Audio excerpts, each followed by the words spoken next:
Fala contador, fala contadora, beleza? Estamos aqui hoje gravando um vídeo muito importante, um vídeo muito legal falando aí sobre lucro real, né?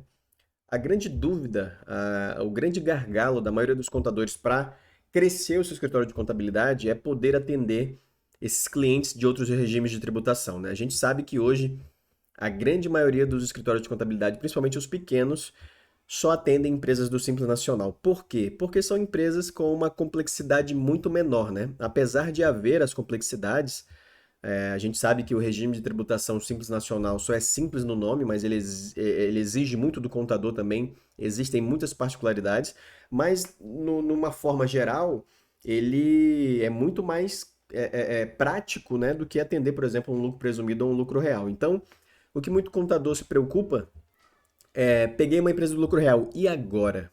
O que que eu vou fazer? Como que eu vou trabalhar com essa empresa? Como que eu vou atender essa empresa? Quais são as obrigações dessa empresa, né? Então, assim, eu trouxe essa aula hoje para falar sobre isso, né? Explicar um pouco sobre o que que a gente precisa estar atento, quais são as principais questões que nós precisamos estar atento na questão do regime de tributação lucro real, tá? Então, para quem não me conhece ainda, meu nome é André Carvalho, sou professor, sou contador, né? Já estou há mais de ano aqui nesse canal gravando vídeo, trazendo vídeos para vocês, tá? Já peço de antemão que você siga as nossas redes sociais, né? O nosso Instagram, o nosso TikTok, e se inscreva aqui no canal. Lá no Instagram e no TikTok a gente sempre está gravando as chamadas pílulas de conhecimento, que são aqueles vídeos curtos, né? De no máximo 60 segundos, trazendo algum tema relevante para ver um debate também e para passar informações sempre atualizadas para vocês, tá? Vocês estão vendo o QR Code aqui na tela, esse QR Code é do nosso grupo do WhatsApp, tá? É só apontar a sua câmera aqui para esse QR Code e você vai entrar no nosso grupo, que lá eu coloco uma grande quantidade de material também e conteúdos exclusivos que só quem está lá dentro do grupo do WhatsApp vai ter acesso, tá? Então, e também nós temos a nossa mentoria, tá? Tem um link aqui embaixo, a nossa mentoria, a gente passa todo o panorama do que um contador iniciante precisa no seu escritório para que ele tenha sucesso, né? Para que ele consiga atender mais clientes, para que ele consiga atender os clientes com qualidade e que ele consiga deixar o escritório dele mais automatizado possível, né? Então, lá na mentoria, eu abro mesmo muitas coisas, abro muitos detalhes do meu escritório, como que eu consegui aí hoje ter uma carteira com mais de 100 clientes, né? E atender todos esses clientes de uma forma padrão, de uma forma em que todos estão satisfeitos com o nosso serviço, tá? Então é isso.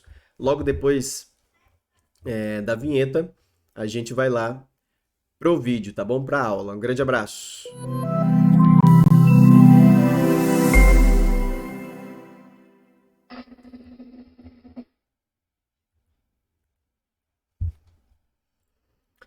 Bom, pessoal, estamos aqui de volta. Agora a nossa aula aqui, né? Vou trabalhar com a empresa do lucro real. E agora, né? E agora? Essa é a grande questão, né? O nosso alvo é sempre estar procurando crescimento, é sempre estar procurando evoluir no nosso trabalho, no na nossa atividade, né?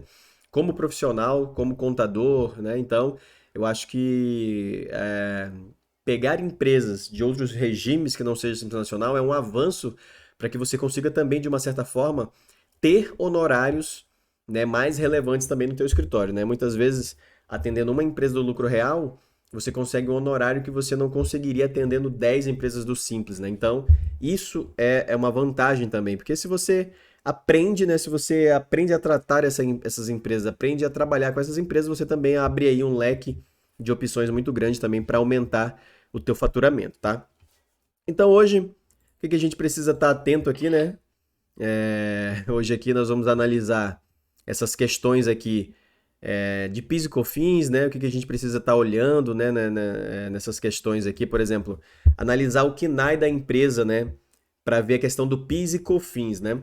Então, pessoal, para vocês terem uma ideia, para ver assim como a questão do lucro real ela é bem complexa. No lucro real, nós temos duas questões, tá? Nós temos a questão do, do PIS e COFINS cumulativo e o PIS e COFINS não cumulativo, né? Geralmente, o não cumulativo é para as empresas optantes pelo lucro real e o cumulativo é para as empresas do lucro presumido, certo? Então, o que que acontece aqui? Elas têm alíquotas diferentes, né? Deixa eu só arrumar aqui a minha lousa aqui, meu tablet, que eu fiz algumas anotações importantes para essa aula, tá? Então aqui a gente traz o que você precisa analisar o KNAI da empresa. Você precisa analisar o KNAI da empresa, ver se esse KNAI ele não está ali dentro dessas questões, né? De você ter, por exemplo, uma segregação, né? Você ter receitas que podem ser cumulativas em PIS e COFINS e receitas que não sejam não cumulativas. Então, onde é que você encontra essas exceções, né? No artigo 10 da Lei 10.833 de 2003. Então, a gente sempre traz as aulas aqui com embasamento também na legislação, pessoal, tá? Não adianta vir com achismo, não adianta vir com outras questões. Aqui é tudo baseado na legislação, tá? Então, você pode ir aqui, né, fazer essa pesquisa, mas aqui, por exemplo, a gente tem aqui uma ferramenta, vamos dizer assim, né? Uma ferramenta que nós utilizamos, que é a Econet, tá? Uma ferramenta que nós utilizamos, que é a Econet, que eu vou até abrir ela aqui de novo para vocês. Eu sempre falo da Econet aqui, né? Lembrando que eu não ganho nada da Econet, né, para estar fazendo essa propaganda aqui para eles, mas só que é uma ferramenta que eu gosto, que eu uso, e essa é uma das ferramentas que eu indico na nossa mentoria, né? Que você tenha sempre uma consultoria para você fazer alguns tipos de pesquisas, porque, por exemplo, se a gente for na lei lá, existe mais de 700 artigos, né? Então você vai ter que pesquisar muito para encontrar a tua resposta. E aqui não. Por exemplo, aqui você vai aqui, ó, em regimes tributários, né? Deixa eu ver aqui, regimes tributários. Você coloca um KNAI aqui, ou então o nome da atividade, vamos dizer assim, né? Vamos dizer aqui hotel, então, né? Vou colocar aqui hotel. Deixa eu ver aqui. Hotéis, né? Pronto, vou colocar hotéis aqui. Aí você vem aqui, ó, tributação, coloca lucro real aqui, né? Lucro real mensal. Então você pode ver aqui, ó, que você vem aqui ó, PIS e COFINS, ó. Então, ele é regime cumulativo, ó. Atividade de hotel, ela é cumulativa, tá? Então, eu pagaria o quê? 0,65, né? De PIS e pagaria 3% de COFINS. Então, aqui a gente já vê uma exceção à regra, tá? Agora, nesse hotel também, o que a gente vai ter que analisar, né? A gente viu aqui, ó, né, que tem a gente viu aqui que... Vamos colocar aqui lucro real trimestral, né? No lucro real trimestral também vai dar a mesma coisa. Então, assim, a gente viu o quê? A gente já viu que ele tá na exceção, ó, aqui, ó, artigo 10, né? Artigo 10 e artigo 15 da Lei 10.000 de 2003, portaria, né? Tá aqui tudo certinho, ele dá o artigo também. Então, o que a gente percebeu aqui? Que a gente já tem essa exceção, tá?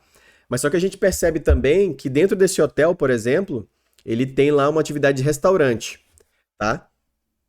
Aí já o restaurante, ele já é não cumulativo, entendeu? Então o restaurante ele já é não cumulativo para PIS e COFINS. Então a alíquota já vai ser outra. Quer ver? Vamos colocar aqui, ó. Vamos fazer outra pesquisa aqui. Vamos voltar. Vamos colocar aqui restaurante.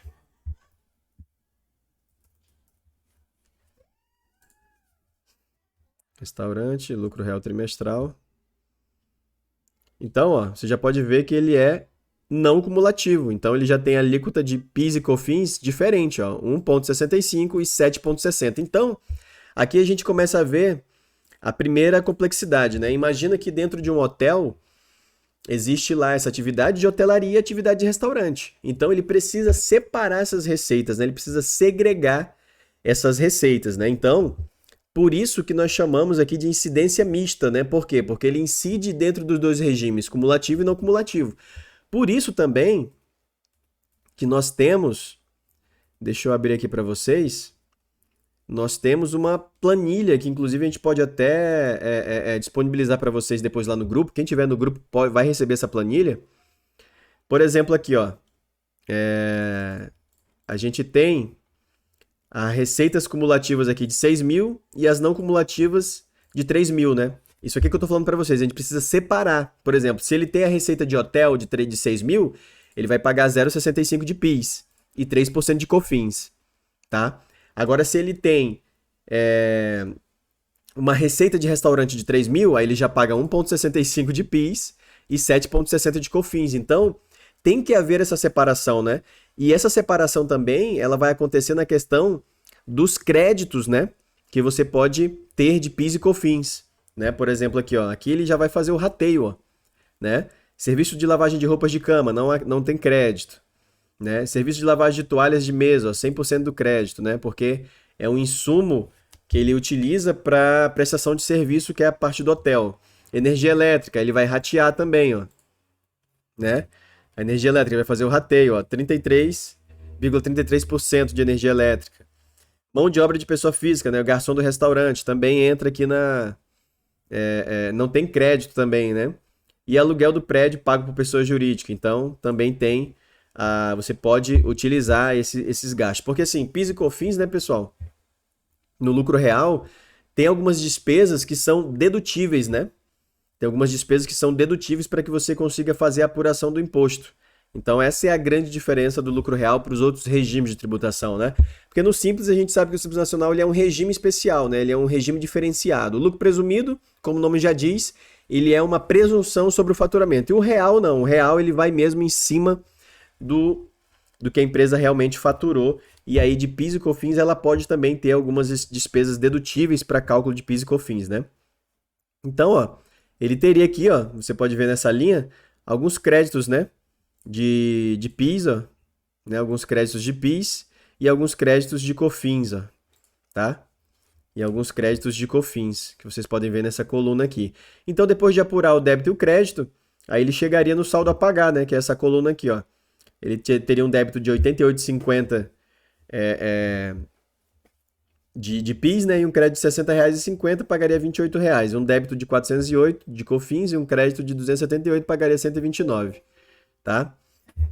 Pessoal, dá só um tempinho que eu vou só ligar aqui a tomada do meu computador, que ele tá querendo desligar, tá? Aqui a aula é assim, pessoal, é ao vivaço mesmo. Eu tô fazendo aqui sem corte, sem edição, tá? Tudo que eu falar aqui vai saindo e vamos embora. Então, isso tudo tá na Lei 10.833, né, de 29 de dezembro de 2003. Então, essa planilha também de rateio proporcional, você tem que ter ciência de que você vai precisar disso em algum momento aí, né, se você trabalha com lucro real. Então, essas questões você tem que estar bem já ciente para trabalhar com esse tipo de regime, né? Então, é isso, verificar qual o regime da empresa, né, para apurar PIS e COFINS, se é cumulativo ou não cumulativo, analisar as receitas das atividades e outras receitas também, porque às vezes ali a empresa tem outros tipos de receitas, né? Então você precisa verificar se é receita operacional, se não é. Essa incidência mista que a gente acabou de falar, que é sobre o artigo 3º aí, né? Do inciso 7º da Lei 10.833 também. E verificar a questão do KNAI e o balancete, né? Você precisa ter um link muito grande no lucro real, você precisa estar trabalhando muito junto com o pessoal da contabilidade, né? Você precisa estar trabalhando junto com o pessoal da contabilidade. Porque às vezes o pessoal da contabilidade ele está colocando lá no balanço patrimonial algumas contas, né? Especificando algumas contas lá, que você precisa conversar com eles para de repente ver se não existe uma outra conta de receita que está sendo lançada no balanço, para que você também lance isso na parte fiscal para fazer o cálculo dos impostos, ver se são receitas tributáveis ou não tributáveis, né? A gente vai ver aqui depois essa questão das receitas, o que pode deduzir, o que pode abater das receitas, né? Então você tem que ter esse link com a parte do contábil, né? Você tem que ter essa abertura, essa flexibilidade com o setor contábil para que você consiga também sanar essas questões, tá bom? Então a gente tem aqui, ó, o segundo ponto, né? Verifique as receitas que foram objeto de exclusão da base de cálculo de PIS e COFINS, né? Se estão procedentes. Quais são as receitas que podem ser excluídas da base de cálculo de PIS e COFINS, né? As vendas canceladas, né? Isso aqui a gente está tranquilo quanto a isso, né? As vendas canceladas, elas não podem fazer parte da base de cálculo, né? Para cálculo do imposto. Então, as vendas canceladas, elas precisam realmente sair, né? O que é uma venda cancelada, tá, pessoal? É diferente de uma devolução de venda, tá? A venda cancelada, por exemplo, a venda cancelada é o seguinte: eu pego esse aparelho aqui, né? Esse celular, eu compro esse celular lá na loja, mas só que depois eu vejo que eu não gostei, não era a especificação que eu queria, né? eu não quero mais esse celular, eu volto lá na loja e falo, ó, eu não quero mais, pode cancelar a venda, me devolver o dinheiro, eu não quero mais esse aparelho. Você coloca no estoque de novo para vender o aparelho. Né? Você coloca para vender novamente o aparelho. Então isso é uma venda cancelada, não é uma devolução, tá? Então a gente precisa estar ciente dessas questões também. Venda de ativo imobilizado também, ele é dedutível, né, para cálculo de PIS e COFINS, não incide PIS e COFINS, tá? Sobre venda de ativo, né? Você tem aí um carro na empresa, alguma coisa que você vendeu, você não paga PIS e COFINS. Venda de exportação também, se você vai vender, né, para fora do país, né? É um dinheiro que está entrando no caixa da empresa, é uma receita, mas só que dentro dessa receita não incide PIS e COFINS, justamente porque o governo ele incentiva que as empresas façam essas operações porque está entrando capital estrangeiro no país, né?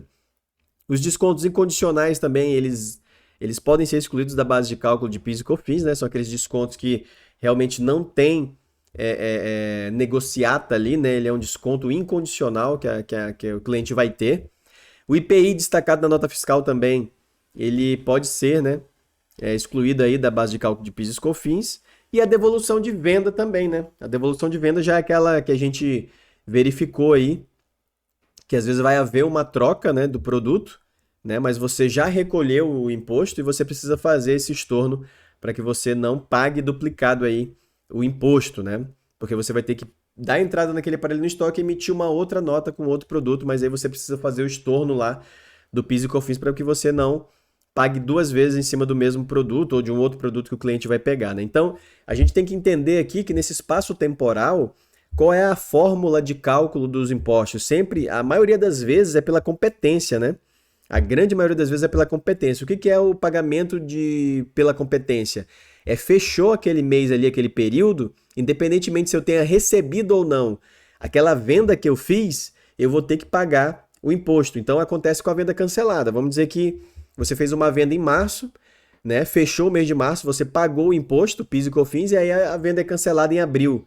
Né? Então você precisa ter esse ajuste fiscal para que você não acabe pagando imposto por um dinheiro que você acabou que não vai efetivamente receber ele, né? Porque você vai ter que devolver para o cliente, vai ter que cancelar aquela venda ali, tá? Então esse é o ponto 2. O ponto 3 é analisar as possibilidades de crédito de PIS e COFINS, né? Aqui tem a fundamentação legal, né? O artigo 3º, tanto da Lei 10.833 como da 10.637. Você precisa analisar essas possibilidades, né? Bens para revenda, né? Verificar os insumos, energia elétrica, né? Aluguéis do prédio, né? Máquinas e equipamentos, o leasing também, né? Às vezes entra ali como crédito para PIS e COFINS, ativo imobilizado, benfeitorias, devolução de mercadoria, frete e armazenagem. Então, tudo isso que eu falei aqui são possibilidades de você ter crédito PIS e COFINS, mas não quer dizer que é 100% que você vai conseguir o crédito, né? Você precisa analisar item por item, analisar cada operação da empresa e verificar se essa operação ela se enquadra dentro da legislação para que você consiga aí o crédito de PIS e COFINS, tá bom? Então a gente tem aqui alguns exemplos de que você pode conseguir ou não esse crédito de PIS e COFINS, tá? Então, assim, riscos fiscais, né, de crédito de PIS e COFINS, né? Quais são os riscos fiscais para crédito de PIS e COFINS, né? Para os créditos decorrentes de aluguéis e leasing, isso aqui eu estou trazendo um exemplo para vocês, a gente precisa verificar se os créditos, né, que essa empresa está tomando, se já não se referem a bens que já tenham integrado o ativo. Por exemplo, se o bem já integrou o ativo uma vez, eu já utilizei aquele crédito, eu não posso utilizar novamente. Então, se eu faço um leasing, por exemplo, um refinanciamento daquele bem, entra um capital na minha empresa, de novo, eu não posso mais me utilizar daquele crédito, porque aquele bem já faz parte do meu ativo, não é um ativo novo que entrou, né? Então, os aluguéis é a mesma coisa. Às vezes, o que acontece? O dono da empresa, né? O dono da indústria, sei lá o que for, ele é dono daquele imóvel e vende o imóvel, mas continua sendo inquilino daquele imóvel. Ele continua pagando um aluguel para aquele imóvel, né? Então, mas aquele imóvel já fazia parte do ativo imobilizado, entendeu? Então, assim, são coisas que a gente precisa analisar com calma, tá? Outra questão também, verifique se vem sendo apropriados créditos, né, decorrente de custos e despesas que podem ser objeto de questionamentos. Então, não tem jeito, tá, pessoal? Depois que a gente atende uma empresa do lucro real, a gente precisa também fazer uma auditoria nessa empresa, né? Então, lá na minha mentoria eu tenho lá uma chave para você, uma chave do sucesso para que você atenda várias empresas do lucro real, ganhe honorários maravilhosos e tenha pouco trabalho. Eu tenho uma chave lá excelente, mas é claro que essa chave só vai receber, né, quem comprar a mentoria e quem entrar na mentoria, tá? Então, assim, né, você precisa verificar também se está sendo creditado PIS e COFINS de insumos sujeito a alíquota zero, isentos ou imunes. O que acontece às vezes, tá? Entra insumos na empresa que esses insumos eles são alíquota zero, ou são isentos, ou são imunes. O que isso quer dizer? Que não é pago imposto PIS e COFINS na entrada. Quando você compra esses insumos, não é pago PIS e COFINS. Tá? Você não paga PIS e COFINS na aquisição desses insumos. Então, logo, você também não pode se acreditar. Então, muito cuidado, né? Para não estar se apropriando, de repente, de créditos que não são cabíveis, né? Para que você não corra o risco aí de ser autuado pela Receita Federal, tá? O que podemos, né, agora verificar aqui a questão do ICMS, né? ICMS e IPI de forma geral, tá?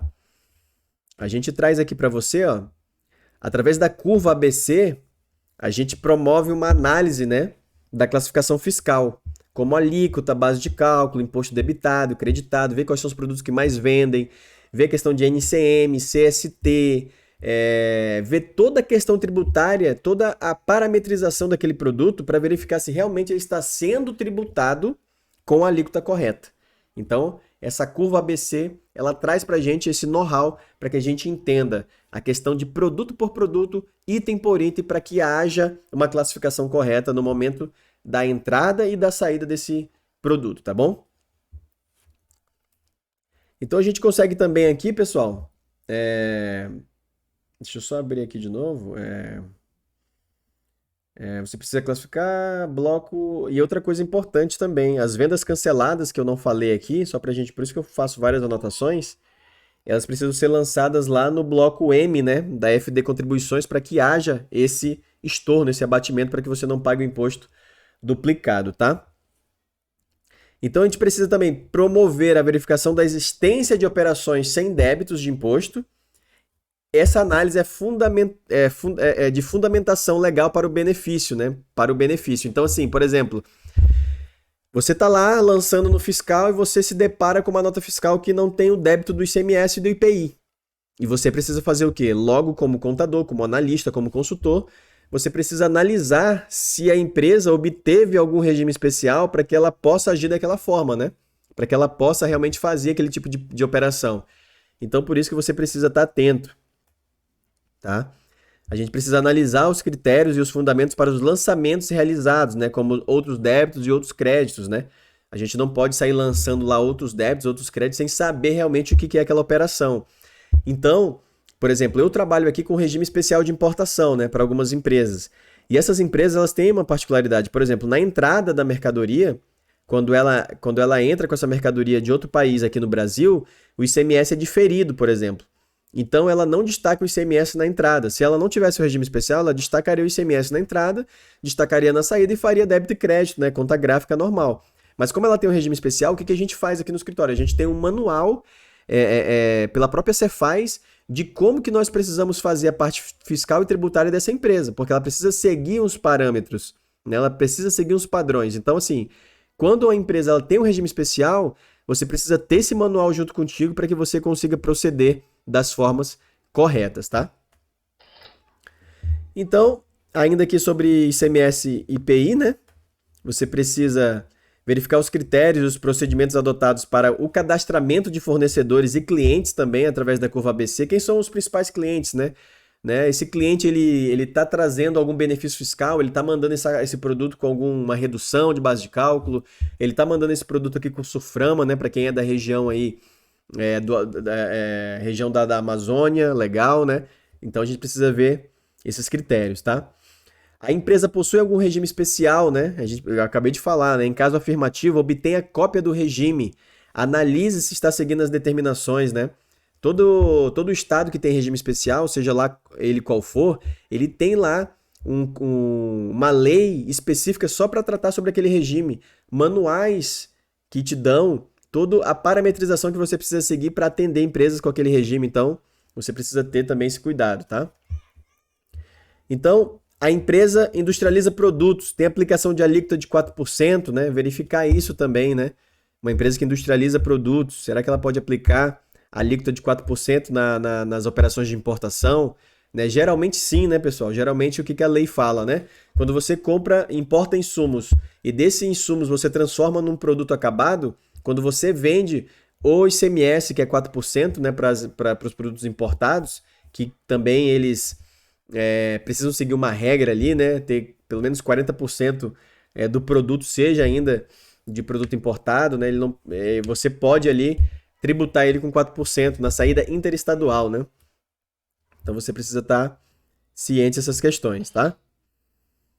Então a gente traz aqui também outras questões sobre a parte de ICMS e IPI. O crédito do ICMS sobre as despesas com energia elétrica se refere aos gastos ligados ao processo produtivo ou exportação, né? Tem muita gente que não lança, por exemplo, as notas fiscais de energia elétrica. Você sabe, a energia elétrica é uma nota fiscal também, precisa ser lançada no fiscal, né? Se você não faz o lançamento de conta de energia elétrica aí do seu cliente, está errado, pessoal. Você precisa fazer, tá? Existe laudo ou composição do percentual de crédito a ser apropriado, né? Se você está se apropriando de algum crédito, será que existe aí um embasamento para que você esteja fazendo isso ou você está fazendo só por achismo? Então você precisa ter sempre embasamento para fazer qualquer tipo de apropriação de crédito, tá? E é isso, pessoal, tá? Então, se você pegou uma empresa do lucro real, você já precisa aí se atentar a algumas coisas, né? Algumas normativas, né? É muito comum muitas pessoas não pegarem empresa do lucro real justamente por esse medo, né? Medo de não conseguir atender, medo de não conseguir ali entregar um serviço para o cliente. Então, assim, se a partir de agora você tiver uma empresa do lucro real entrando no teu escritório, você tiver com medo de pegar essa empresa, fale conosco, tá? Nós vamos te ajudar aqui, compre a nossa mentoria. Nós vamos te ajudar a como você começar agora a atender clientes aí que vão te dar uns honorários bons aí por mês e você vai conseguir também aumentar o seu know-how, né? Aumentar aí o faturamento do teu escritório, tá? Espero realmente que vocês tenham gostado. Essa aula foi um pouco mais longa porque realmente trata sobre um tema muito específico, mas é isso aí, tá? Fiquem com Deus, um grande abraço, até o próximo vídeo. Tchau, tchau!